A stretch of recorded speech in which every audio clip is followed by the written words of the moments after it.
Bonjour à tous, aujourd'hui je vais vous présenter une nouvelle vidéo avec Carlsen qui a les blancs et Aronian qui a les noirs. Vous allez voir, c'est une système très complexe. C'est parti, on commence tout de suite. Carlsen a les blancs, Aronian les noirs, E4, C5, cavalier F3, système ouvert. D6, on va se retrouver dans des structures avec par exemple la Nage d'or ou la Dragon. Il joue D4, Carlsen pour ouvrir la sixième. Si on prend des 4 cavaliers, prend des 4 sixième ouvert classique. Cavalier F6 attaque le pion E4. Ici, cavalier C3 joué par Carlsen vient défendre son pion. Et ici, A6, on retranspose du coup dans une nage d'or. Donc A6, c'est un coup très utile, ça vient empêcher les blancs d'utiliser la case B5 avec un de leurs cavaliers ou un de leurs fous. Et ça vient également permettre la poussée B5 qui va pouvoir prendre de l'espace à l'aile dame pour pousser B4, déstabiliser le cavalier et potentiellement gagner le pion.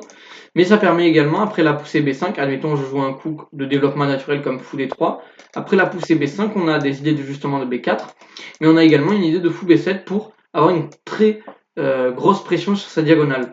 Donc ça c'est un peu les avantages du coup A6 qui est toujours assez utile dans la sienne. Alors des fois il y a un peu la case B6 qui est faible, avec un fou et un cavalier qui arrivent, mais pour l'instant c'est pas du tout le cas. En tout cas, A6 c'est un coup très utile. Certes, il y a des inconvénients à long terme, mais c'est un coup très utile.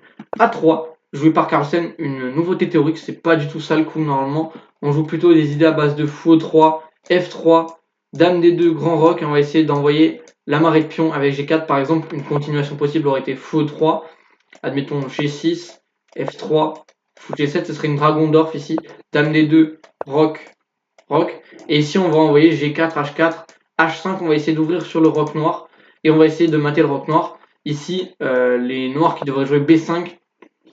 Et essayer de, justement, d'attaquer également avec ces pièces. Avec la dame qui peut arriver. Le fou qui peut aussi arriver. Le cavalier qui peut arriver. En gros, c'est du roc opposé. Et donc, les noirs vont attaquer avec leurs pions. Et les blancs vont attaquer avec ces deux pions-là. Donc, vu que c'est roc opposé, on peut balancer les pions très rapidement. C'est vraiment une course. Donc coup Carlsen qui a joué A3, G6, joué par Aronian.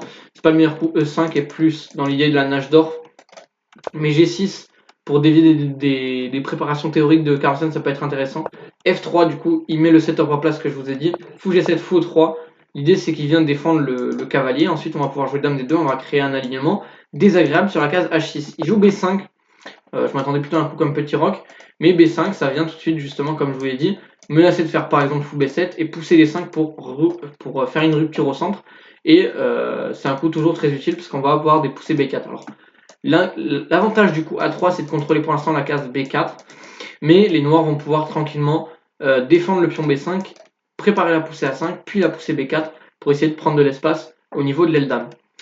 Dame D2, donc on vient attaquer la case H6, H5, donc empêche l'arrivée du fou H6, A4 vient miner les pions, B4 contre-poussé, le cavalier repoussé à A5. Cette structure, certes, en fait, elle peut être avantageuse pour les deux camps. C'est-à-dire que pour les noirs, ça restreint le cavalier, mais après C3, justement, on vient tout de suite bloquer la diagonale, on vient menacer de prendre. On a 3 attaquants, donc on est obligé de manger avec les noirs. On intercale un échec, et on reprend le pion en C3. Et donc certes on a un pion B2 un petit peu faible sur la colonne B, mais il y a aussi un pion A isolé sur la colonne A.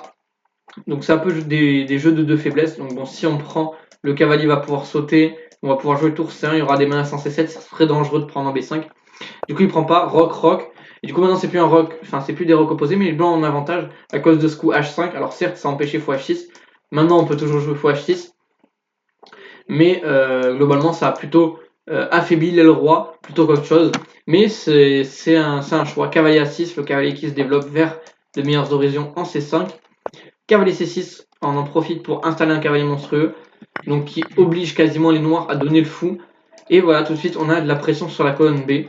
Fou B5, on vient bloquer tout ça. Cavalier C5, le cavalier qui s'active. Tour D1, on vient placer tranquillement pour potentiellement venir avec un cavalier sur un avant-poste. Dame C7, Roi H1, on se décale un peu des alignements qu'il pourrait y avoir ici.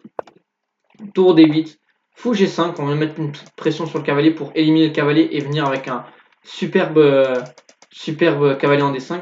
Par exemple, si les noirs font rien à base de Roi H7, par exemple, là on peut prendre, jouer cavalier D5, la dame va bouger, et là on peut prendre, détruire la structure de pion, et on a clairement une meilleure position, un fou qui va dominer le cavalier, et un pion faible, avec un roi qui est un peu faible, hein, et des pions au niveau de l'aile roi qui sont faibles. Donc clairement, roi H7 c'est pas un bon coup. Du coup il joue plutôt dame A7, avait les idées d'éviter sur fou prend, cavalier D5, le fou peut reculer, et il trouve que ce fou est quand même très très bien placé. Donc dame F2, on vient tout de suite mettre un clouage désagréable ici. Bon, il faut toujours vérifier les poussées B4. Pour l'instant ça marche pas, du coup je veux tour C8, il se place. Fou E3, il vient mettre de la pression, et dame C7 ici. Carlsen qui vient de jouer un enchaînement de coups extrêmement fort. Dame C7 c'est une gaffe, il fallait plutôt jouer un coup comme fou F8. Mais c'est pas facile à comprendre. Ici dame C7, bon, ça vient replacer la dame sur la colonne, plutôt utile. Pardon, bah, j'ai joué le coup en fait qui a été joué par Carlsen ici. E5, donc si on prend en E5, j'étais en train de regarder fou prend C5, ça marche aussi. Ah oui d'accord, ok. Après on peut jouer tour D8, donc soit on prend et on gagne la dame, et si on joue roi H7, ce que je suis en train de me demander, ah dame prend C5, très bien. Ok ouais. Et si on prend la dame, on perd une tour ici. Ok, donc c'est le concept des pièces qui sont pas bien défendues. Donc des prendre 5 pas possible, parce qu'il y a tout cet enchaînement de coups. Du coup cavalier H7, mais ici cavalier D5, le cavalier qui s'infiltre. Dame A7, cavalier prend E7, on sacrifie le cavalier. Dame prend, pion prend D6, et en fait on a deux pions pour la pièce. Et en fait notre pion est en 6ème rangée, donc il vaut quasiment une tour. Normalement, quand on dit deux pions passés liés en 6ème rangée, c'est aussi fort qu'une tour. Et ici, vu qu'il n'a pas vraiment de bloqueur, c'est très très fort. Dame 5, F4. Donc si la dame repart, on va manger le cavalier, on aura juste deux pions de plus. Du coup, la dame est obligée de revenir en F5 pour continuer de défendre ici. D7, on menace de manger la tour. Et si la tour se décale, si la tour se décale là, on fait une dame. Et si la tour se décale en D8, on a encore gagné une fois une pièce en C5. Donc ce pion était tellement fort. Cavalier E4, mais du coup, D prend C8 sur échec. Dame prend. Dame F3 et ici, c'est plus qu'une conversion. On a une qualité. On a une tour, un fou et un pion contre deux cavaliers. Donc, si la conversion, en gros, on a un cavalier contre une tour et un pion, donc une qualité et un pion de moins pour les noirs. Du coup, cavalier F6, le cavalier qui se réactive, fou D4. On vient tout de suite mettre de la pression. Dame F8, les pièces noires qui sont passives. Tour E1, on se place. Dame B4, la dame qui essaie de s'activer. B3, on réduit simplement l'activité de la dame. Tour D8, la tour qui vient se placer. Fou prend F6, vient liquider tranquillement les pièces. Tour prend D1, joué par Aronian. Tour prend D1, fou prend F6, fou C4, enlève la connexion sur le cavalier qui revient en D6. Dame D5, on vient mettre de la pression ici sur F7. Fou E7 vient défendre le cavalier qui était aussi attaqué. Fou D3, menace des idées de fou prend G6 avec le clouage. Roi, G... Roi G7 s'enlève du clouage.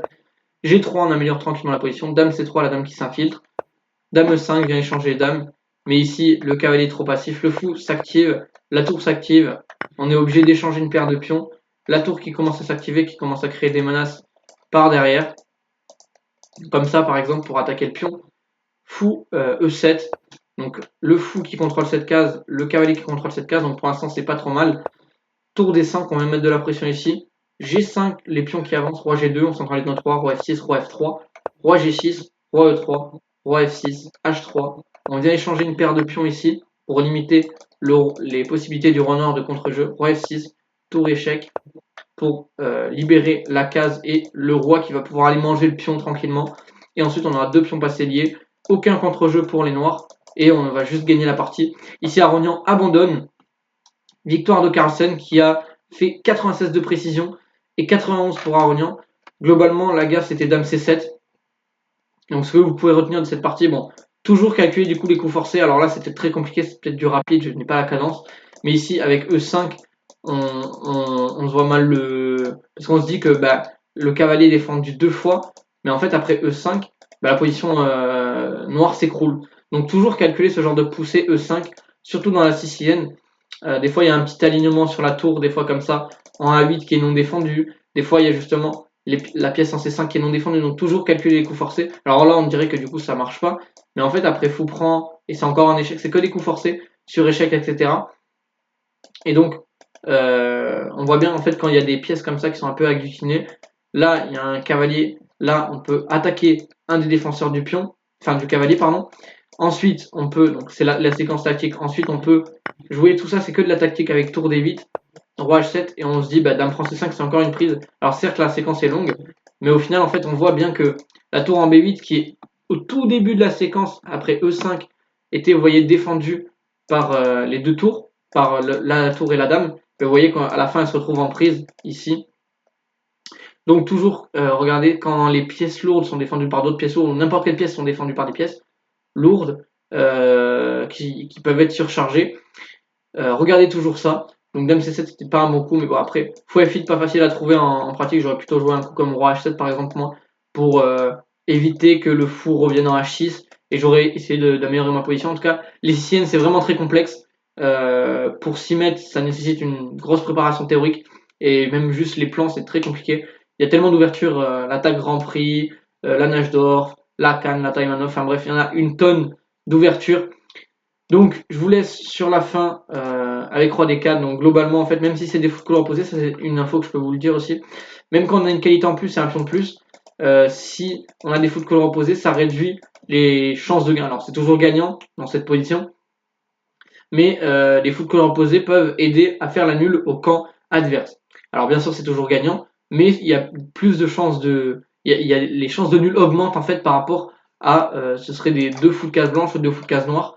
Ce serait pas du tout euh, le même résultat, serait beaucoup plus facile pour gagner avec les blancs, parce qu'on pourrait par exemple échanger ces deux fous, et ensuite on va se retrouver avec tour contre cavalier qu'on pourrait facilement dominer, tandis que là avec le fou, il peut y avoir aussi du contre-jeu sur notre roi, vous voyez. Alors là, fois-ci ça marche pas parce qu'il reprend ses 5, mais il peut y avoir, certes on attaque les cases blanches, mais si les noirs arrivent à s'organiser pour bloquer les cases blanches et attaquer sur les cases noires, ça peut être aussi dangereux pour le camp qui attaque. Enfin bref, j'espère que vous avez aimé cette vidéo. Je vous souhaite une bonne journée. Salut à tous. Ciao, ciao.